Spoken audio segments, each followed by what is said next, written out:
Hi, everyone. This is Raquel. Hi, and this is Jennifer. Welcome to Madness Cafe. This is a feminist podcast where we talk about women's issues, politics, and health and wellness. And where those issues intersect.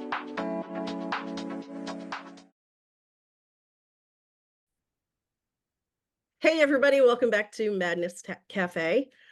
So we're going to start things a little differently today. I want you guys to think about something. What do we get wrong about girlhood? How are we trivializing it? How are we whitewashing it? And how is this harming girls and women? Stories of Girls' Resistance is the largest ever collection of oral and narrative history of adolescent girls' activism, offering a window into girls' lives and their resistance in all of its messiness, pain, and power. Through this collection, you will discover the multiple ways girls are resisting and transforming their homes, communities, and the world.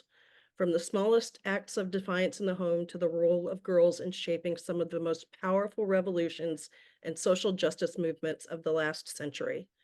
Co-curated in partnership with feminist activists, practitioners, and artists, the collection includes over 150 stories from more than 90 countries across the world, capturing the stories of individuals ranging in age from 11 to 70. The companion digital campaign began on April 8th, encouraging girls and women to share their own stories of girlhood resistance on TikTok and Instagram. Two of the women from the project are joined here today with us. The first is Jody Myrum, one of the creators of the project. Her work is rooted in social justice and a deep commitment to racial, gender, and youth justice. She is a strategist, relationship builder, and collaborator. She has spent her life using these skills towards her belief that when all girls are free and can live in safety and dignity, all people will be free. We're also joined by Ayat, Mneina, a Libyan researcher and writer. She is one of the 12 story curators who are part of the Stories of Girls Resistance Project. She curated the stories in the Middle East and North Africa regions. In 2011, she founded Shabab Libya, the Libyan youth movement, a social media platform that counteracted the Libyan government's media blackout by reporting the Libyan uprising using a network of sources on the ground that was widely used by international outlets as a source of reliable information on Libya. These are two incredible women doing incredible work. We are so excited to talk to them. Jody and Ayat, thank you so much for being with us today. We're very excited to talk to y'all. Thank you so much, Raquel and Jennifer, for having us. We're really excited to be here, and I'm so excited to be here with Ayat. Yes, thank you so much. How did both of you get started in this project? Who wants to start? I'll start because we can go in chronological order. So my role in this project started back when I was working at a foundation. I was working really closely with two of the other co-creators, Ramatu Bangura and Rosa Bransky. And we were leading and partnering on one of the largest portfolios focused on girls and young feminist resistance around the world. And you know, I know we'll get into narratives and the problematic narratives, but I think what we were witnessing and in many conversations that we were having with feminist activists and girls around the world, what we were hearing and seeing in the narratives and stories that were being told about girls don't reflect the lived experiences, the resistance, and the power that girls hold. So we were really compelled to challenge those narratives and to tell narratives that were deeply rooted in stories, and to tell and lift up and amplify the stories that are truly a part of history, but that are so often erased or co-opted or just not amplified, not documented. So we wanted to document it through recount of history, and also really reframe the problematic narratives that are having a real impact on girls' lives around the world.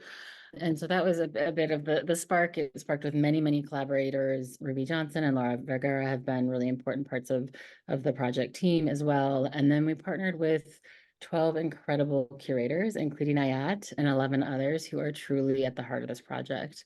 And so, we all came together in 2019. So that's when it started. The story curators led all of the story collection and curation, which Ayat can speak more to. And we've continued to work together and to co-create this body of work and to do collective analysis and to both lift up and share the stories, which individually are really important to share, as well as what they collectively tell us about girlhood, what they collectively tell us about girls' power, their resistance, their dreams, their world building. Like many people in the project, it's a political project. It's not tied to an organization. So my role shifted in 2020 at that particular foundation, but we've all continued to collaborate and work on this work. So I've continued to work on it as a steward to help to partner with the curators and other project team to get the stories out into the world. Ayat, do you want to tell how you got involved? Yeah, sure. Yeah, so Jody kind of gave us a really good background in terms of how the initial idea was sparked. And I was introduced to Jody and the rest of the team through my own kind of activism networks, part of Karama, which is Middle East North Africa regional women's network that works on tackling violence against women in the region. And so being connected to Karama, I was then introduced to a wide network of young North African, Middle Eastern activists, but also Jody, Rosa, Ramatu, and this great team of feminists. And so when they were launching the project, and the initial phase of the project actually happened quite quickly, and so there was a lot of pressure to get it going. And we had just come out of like Women Deliver a few months before. That's where I was able to meet everyone in person.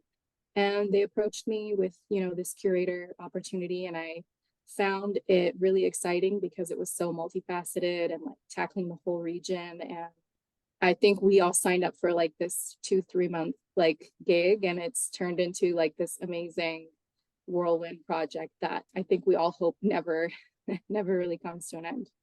Oh, that's awesome. What does it mean to be a curator?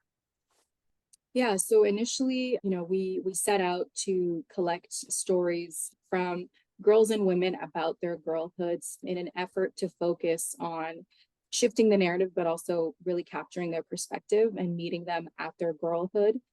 As a curator and a curator of such a huge, diverse region, I mean, all the regions that all the curators were assigned to were so huge, I guess is the word. And so part of it was trying to put an effort into being representative, although we knew that there were constraints that, it wasn't going to be completely perfect because it's just such a diverse region. The world is so diverse. There's so many perspectives. And even if you're in one location, you have so many different identities, so many movements and moments in time and history. So we kind of had that in the back of our mind as like a goal, a hope, something we could move towards to bring in as many voices as possible. But, we had regular parameters that we had to work within to get it done in time. And so being a curator I was really leaning on my feminist activist network to kind of get suggestions for who came to mind when they thought about girls' resistance.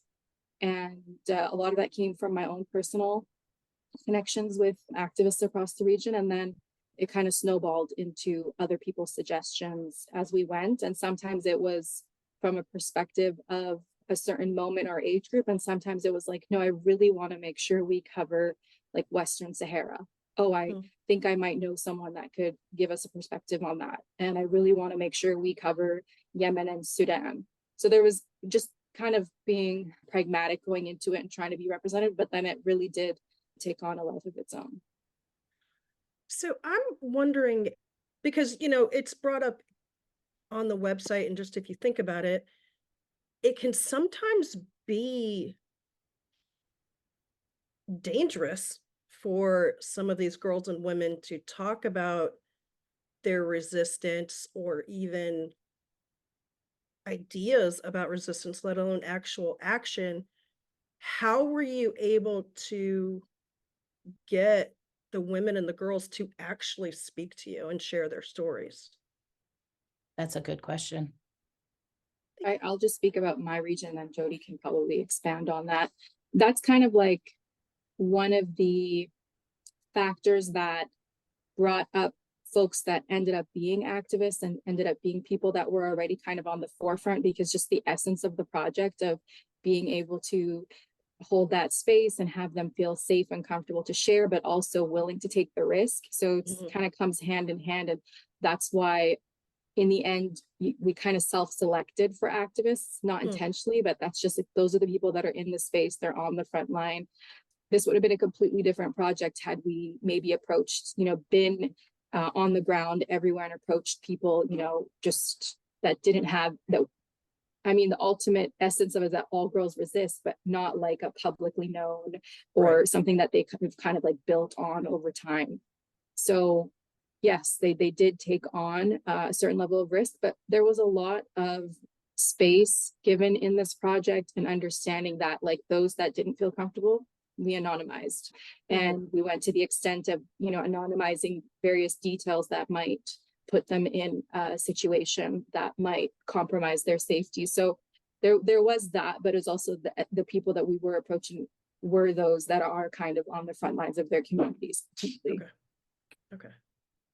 Yeah, I can just build on that. Yeah, I think that was a really, really intentional decision that we made, and a really strategic and political decision to work with people who are deeply embedded in movements, who understand girls work, who are embedded in communities and know the people who they're speaking to, or know the story collectors that they're working with. And there's a certain level of trust, and also a certain level of like, let's talk through the risks, right, of sharing your story and which parts might be shared externally and which parts won't be. So if you look at the actual transcripts we have, like the interviews were so incredibly long and deep, and what's shared publicly is a little bit of that. But it is really complex. I mean, I won't name specific regions just for safety of the storytellers, but a number of the regions where people were initially not anonymous, they decided when we got into the writing of the book that they needed to be anonymous. So there's also fluidity. Going back to, between the stories being collected in 2019 and this first body of work being published in 2023, there was, all sorts of conversations with people. Are you comfortable? Is there anything you want to change about what was originally shared? And so I think it's been just the incredible curators who are so thoughtful about it. And then I think for so many, just the experience of sharing their stories, which might feel scary for all sorts of reasons at first, but how I think one of the things that was not surprising but sticks out is just how little opportunity people have to do that, and kind of what that sparked for people, like initiatives, or that sparked people coming out in different ways in different parts of their lives because they were in these conversations. So yeah, there's both the extreme risks and also a lot of the benefits that of storytelling. That's awesome. I feel such hope when you say that. And I like one of the things that you said already, all girls resist. So if we could step back just a little bit, how would you define resistance for girls? And to build on that just a little bit, what are some of the things the girls did in your stories for resistance? Like, what is the definition and what are some of the physical actions they took? I like that question.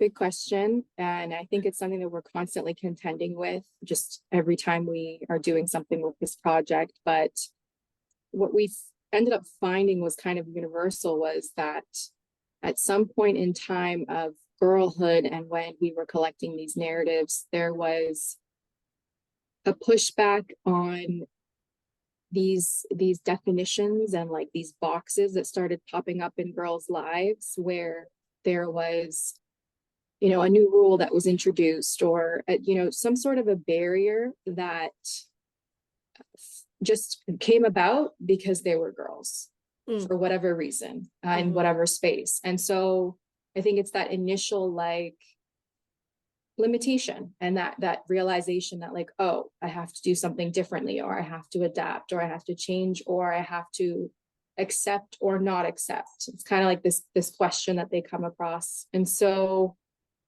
that's kind of what, from my perspective, or I felt that what resistance looked like. But yeah, I'll let Jody continue.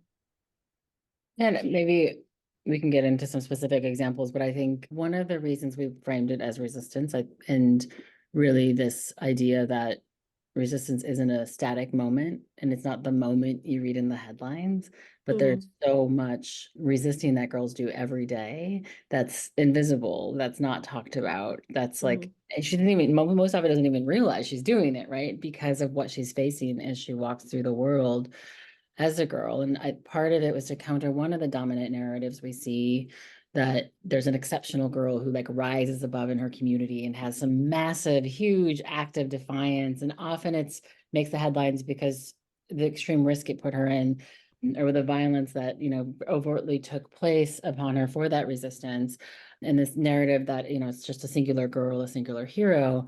And what we know is, and to build on what I was saying, that to be a girl is to have your very existence being threatened because of your girlhood on a daily basis. And that's true for all girls. And then you bring in race, ethnicity, sexual orientation, gender identity, disability, citizenship, status, and other identities that are marginalized and discriminated against, and that threat to one's existence deepens, right? And then you bring in context of crisis of repressive regimes, and that context is deepened, or that threat is deepened.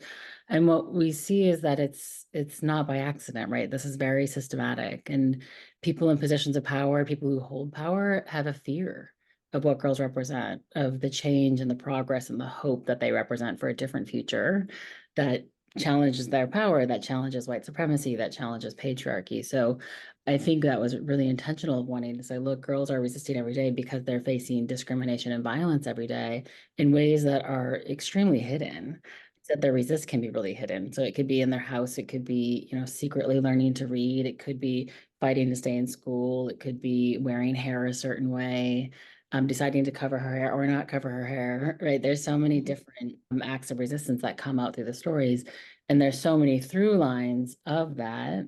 Well, at the same time, context obviously matters. What is extremely dangerous for someone in some context is very, you know, not dangerous in another context, but still an act of resistance.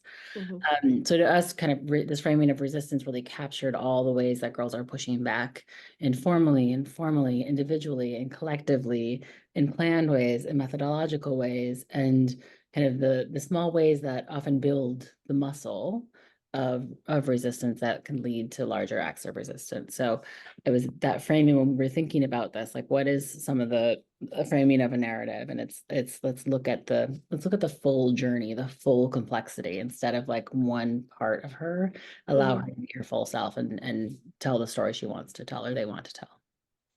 You know, there's a quote from a girl in Barbados on the website, and I hope I'm not butchering her name, but Indela Miko. And she says, it's all something very removed until it hits you personally. So that goes directly to what the two of you are saying, is that until it affects you immediately or directly, it's kind of something out there.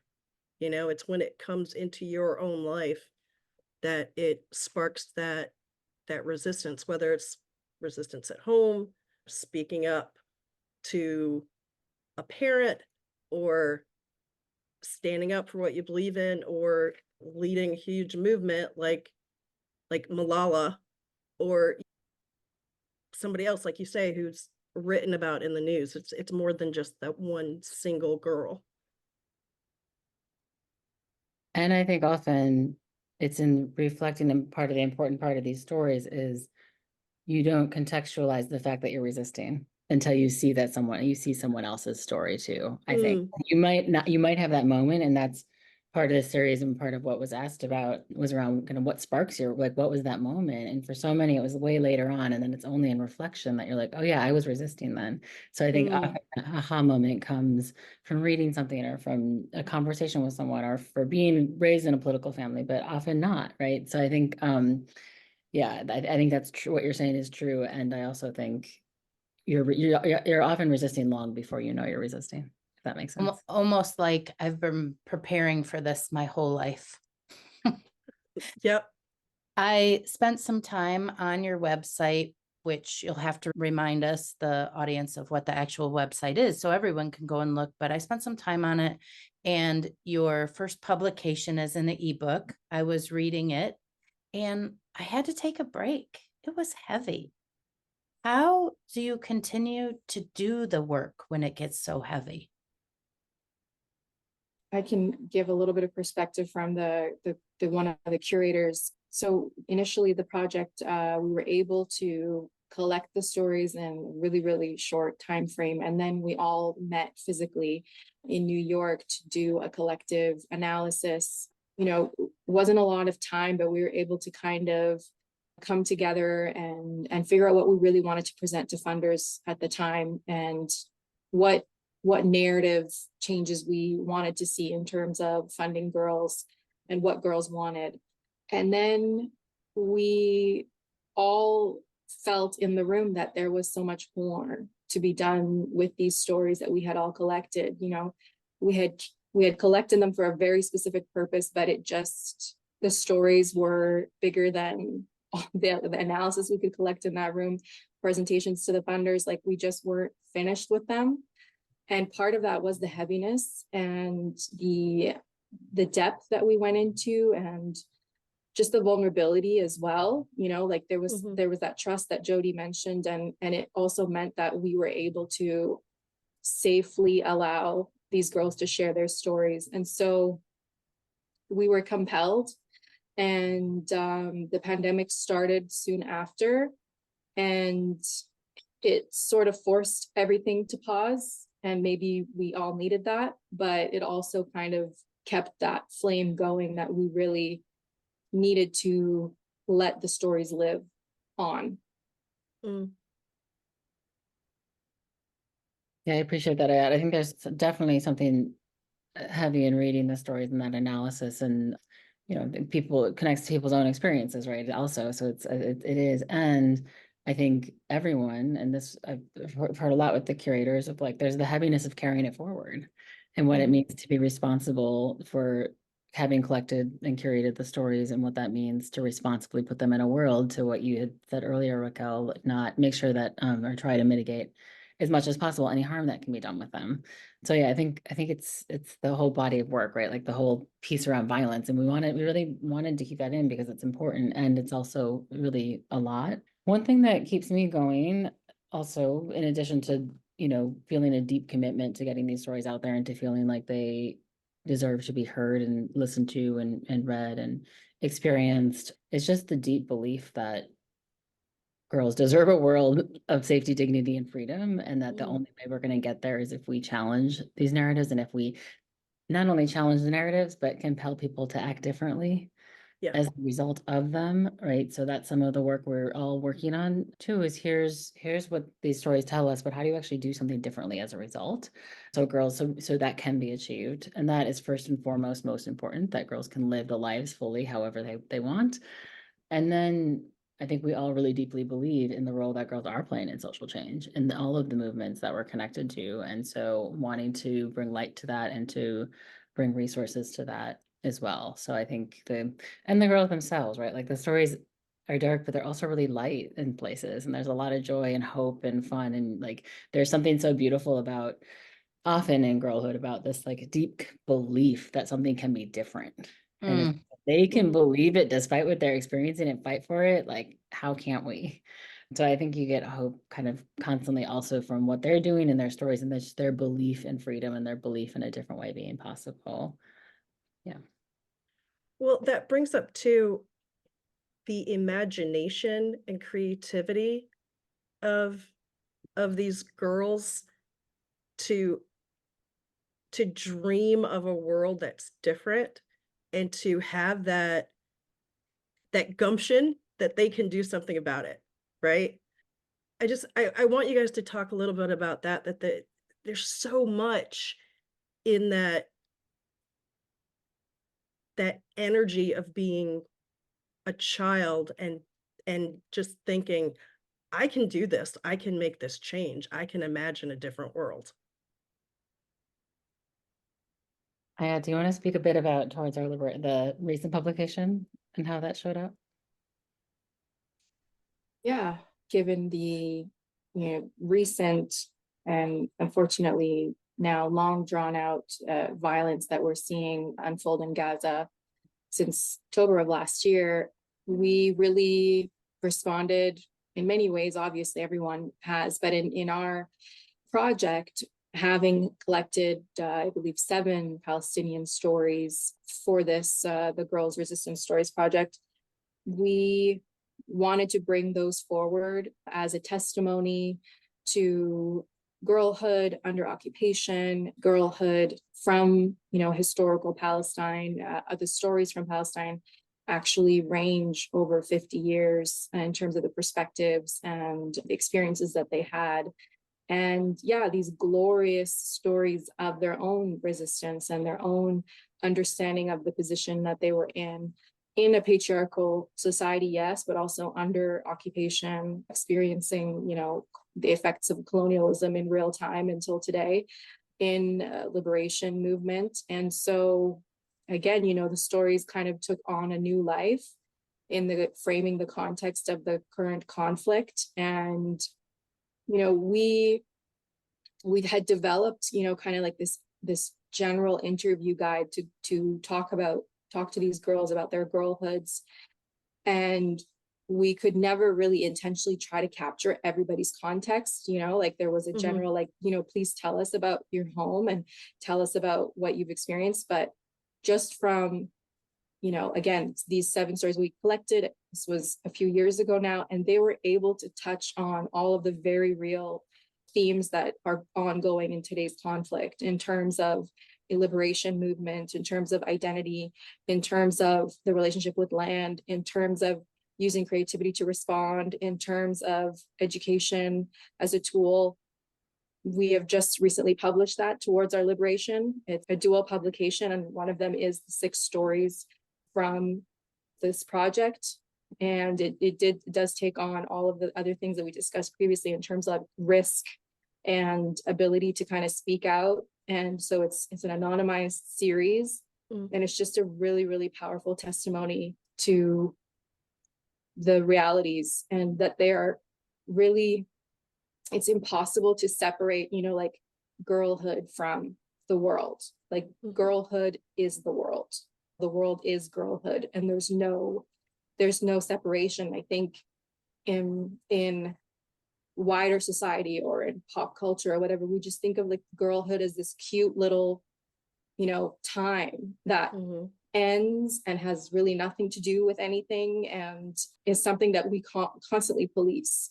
But it is so entrenched, and not, by choice, just by, the fact that it exists. And so that's been a really powerful thing to experience with the stories recently as well. When you spoke with the girls, did they have time to talk about visions for the future, what it could be like, what they would want to see? And if so, what were some of those themes that came forward from girls around the world? For our region, I think there was, a lot of realization of using resistance to, make reality all the dreams that they do have, or to make things right and to make things better for themselves and the girls that come after them.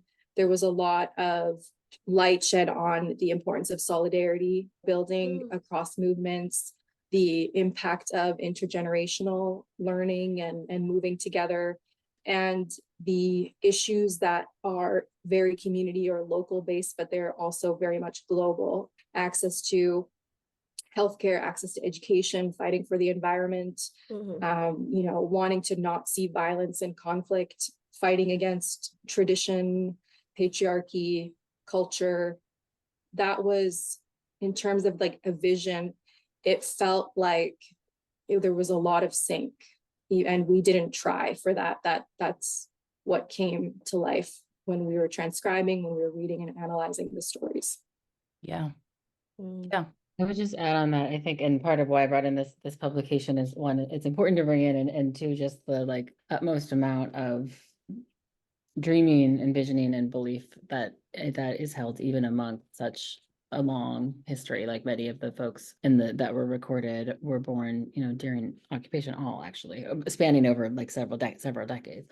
That was something so that still kind of was really, really central. I think in the belief in freedom, the liberation, the kind of visions for a different future. Jennifer, I love that question. And I think it was infused through the stories. It was what they were fighting for. So I think one of the things with girls is they're dreaming and imagining what's different, but Mhm. also then creating it. And so I Right. think that's something also really powerful. And something else we learned was the ways in which they're doing it, which are different than the ways they're doing it. They're bringing joy, they're bringing creativity, they're bringing a level of determination and bravery that's required to do this work in really powerful ways. So yeah, I think that's important to think about both their imagining and also their actual doing and creating and what that means. And one of the things I agree with everything Ayat said, and one of the things I just want to lift up that I think is so beautiful about the stories is how focused they are on like my liberation is connected to your liberation, is connected to someone in Yemen, is connected to someone in the US, is connected to someone in Ethiopia.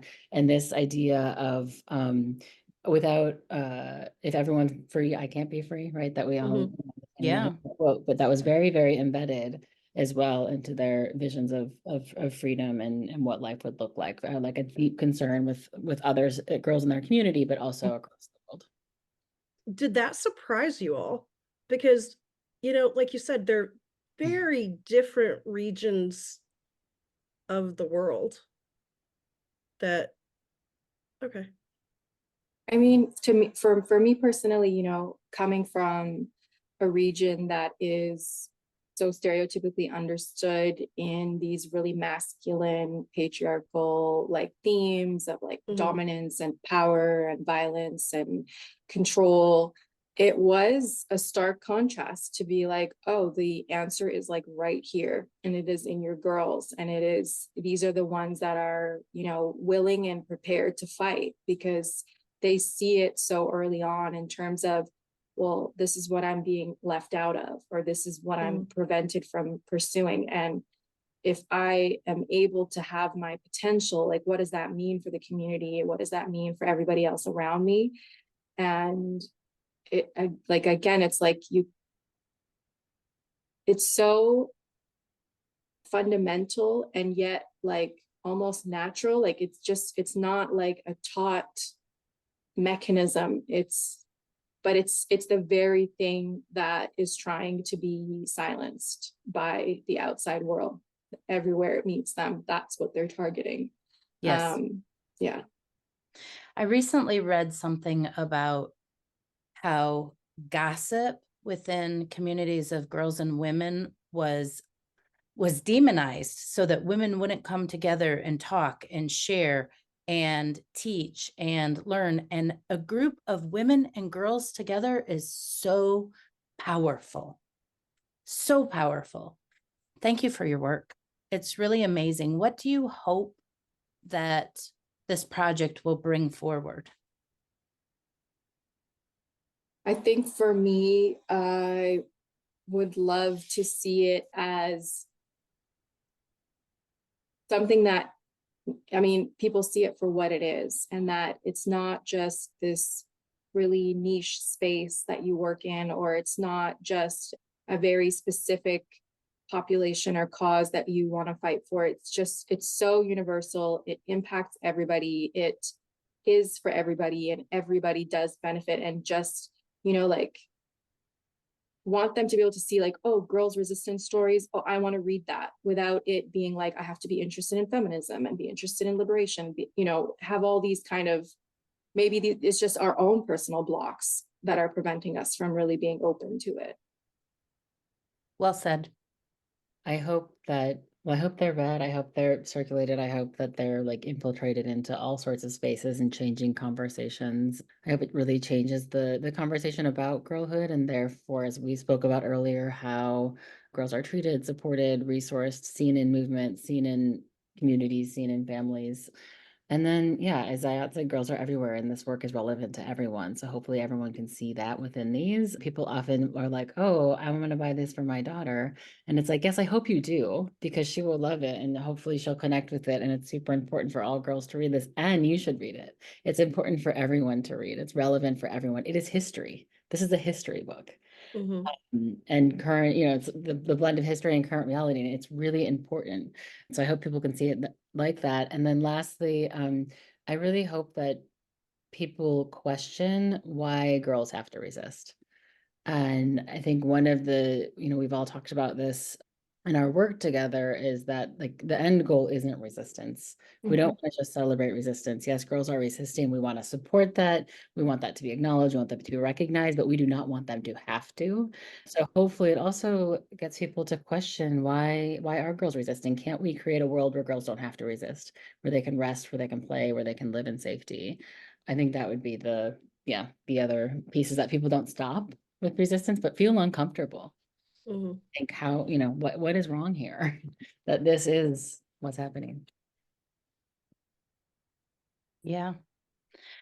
I was really touched by the fact that the stories came from, if I have this correct, girls as young as 7 and women as old as 70, and that this affects everyone.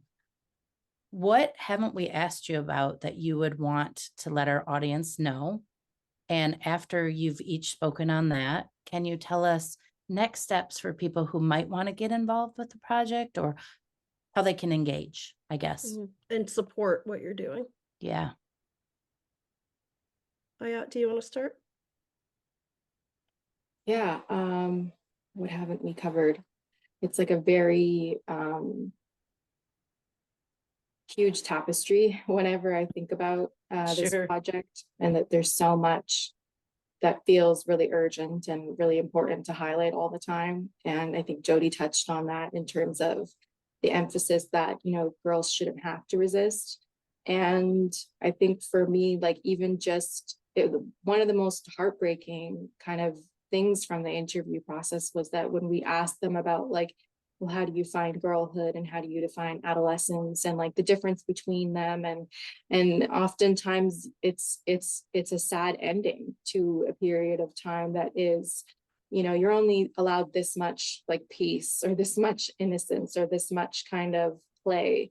And so I'd really like for the reality to be that girlhood is not, like a contained place, and that we stay girls forever. And that's a space that we can continue to build in, and girls deserve to be in all the conversations and speak to all the decision makers and be decision makers, and contribute to building that, because yeah, it's just, for me, those are one of the heaviest kind of parts of this conversation, and for it to be like this secluded space that we kind of think back on and not really exist in. If we're talking to women today, we're talking to women, they're no longer girls, and it would just be really important to have that extended, and for girls to stay girls.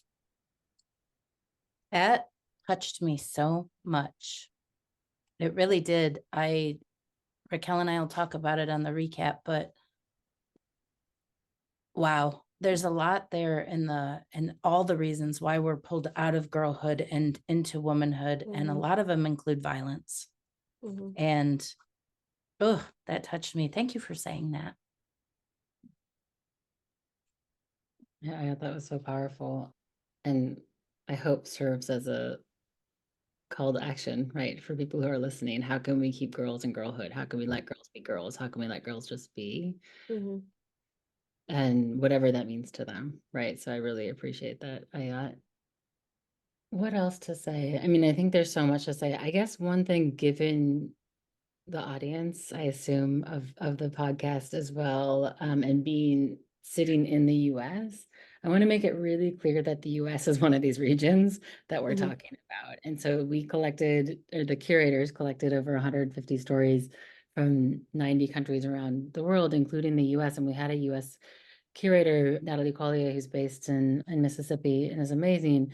And it was really important because so often stories about girls or conversations about girls are about girls outside of the US and what's happening to them outside of the Yeah. US. And we have certainly have, which we don't have time to get in today, some narratives in the US as well that are quite problematic, but they're very disconnected. So just to say, when we're talking about these issues, all the issues that we've talked about, when we're talking about getting pulled out of girlhood, when we're talking about violence, we're talking about people all over the world. This is Right. not unique. This is not an other. This is everyone in Mhm. different ways. And so I guess that feels important to name. And also that, again, I'll lift up what I said before. Like, I think there's a lot of, just to end on a note, like a lot of hope and a lot of creativity and a lot of what's being created by girls, both stemming from violence and elsewhere too, right? They're dreaming and imagining all sorts of different things. So I want us to also be thinking about, like, how are we supporting that? Like, how are we supporting girls' ideas? Because they have such incredible, amazing ideas. And if we support them in those, like, what is possible? Mhm. So I'll share that. And then ways to get engaged. I'll name 3 ways as far as this campaign that's happening right now and kind of where things are with the work across globally. One is just first go to the website and get really lost in there. There's so much depth. And there's kind of the work that we talked about today with like the global analysis and with the MENA region, but every one of the regions has a page with the stories, and each of the curators brought the stories to life in really powerful and beautiful ways. And so there's, lots of places to go on the website, lots of places to get lost and really to kind of connect to those regional stories and see how they were brought to life, I think feels really important, as well as the curators and the organizations or movements they come from.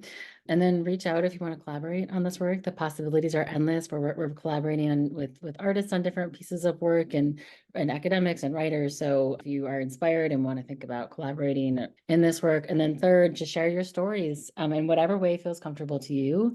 And one way to do that is through a campaign we are launching on April 8th on TikTok and Instagram. So from April 8th to 19th, we're inviting people to share their stories of resistance, of their resistance during girlhood, big and small, using the hashtag girls resist. And we're doing this because we believe these stories matter. We believe your stories matter. And that by telling them, we can transform and reclaim narratives of what it means to be a girl in a patriarchal world, how we are resisting, how we're dreaming, and how you're building different worlds. So Raquel and Jennifer, we'd love for you to share your stories and for your listeners to get involved and tag your friends in posts to get them involved as well. We're hoping to lift up and amplify as many stories as we can and keep the momentum going. Beautiful. What is the website? Oh, girlsresist.org. Thank you. Girlresistance.org, sorry. Hashtag is one of the best. The website Girls Resistance. girlsresistance.org, and there's a link to the campaign on the website as well. Perfect. And we'll put links to all of the things in the show notes. So thank you very much. I'm just amazed at the effort and the work and the organization and the time and just the energy and the heart that all of you involved with this project have put into it. Thank you for doing this, and thank you for amplifying the voices of girls and women. There's one quote where somebody says on the website, they're not voiceless, people just haven't listened. Of course, I just paraphrased that, so it's not an exact quote, but thank you for amplifying their voices. Thank you. Thank you. Thank you for being here. Yeah, Thanks for having us. it's our honor, for sure, definitely. Ready to recap? Yeah, I'm really amazed by, and I couldn't read all of the stories, but what I did read was just, it's so powerful to see the ways in which little girls and who then become women stand up for themselves and others in their own lives. I just, I think I'm awestruck by that. Yeah. I had a real strong realization during this conversation, and it's something that I've been working on for a while. Okay. I think early in our podcasting days, I said how, my daughters or whoever would call me a girl, and I'd say, no, I'm a woman. I'm a woman. And I have been adamant about that for years. Yeah. And when Ayat was talking about, she wished that girlhood wasn't taken or stolen or ended or for whatever reason given up so soon, and that we could remain in our girlhood, I had this like visceral feeling, like I really learned from this. I had this visceral feeling that the reason I hated being called a girl was because of the voicelessness, because of the violence, Mhm. because of what was taken or maybe even somewhat given. But part of me had and maybe continues to disown that girl in me Mhm. because the woman feels more powerful. Mhm. And what a shame. What a shame for all the little girls of the world. And this work is so important because there are girls out there dreaming a different way. Mhm. Dreaming a Yeah. different way. And one thing I've learned about girls and all this work that I've done with the feminine rising and the sex and the feminine and these things that you and I've been studying in feminism, what I've learned is how women and girls actually hold the seat of the creativity for this world. Mhm. We are the creators. We are the Mhm. creatives. Not to say that men can't be creative as well. I'm not trying to exclude them. What I'm saying is we have so much potential to change the world. And especially if we come together and especially if we realize that, I know this statement is almost cliche that we are not free until all of us are free. But it is the basis of truth. Mhm. Mhm. I don't know. I'm just so moved by today's discussion that I hope our listeners are moved. I hope you share this podcast. I hope you get involved. I hope you remember #GirlsResist because we do resist. And share your own stories. And one thing and I just want to bring this up because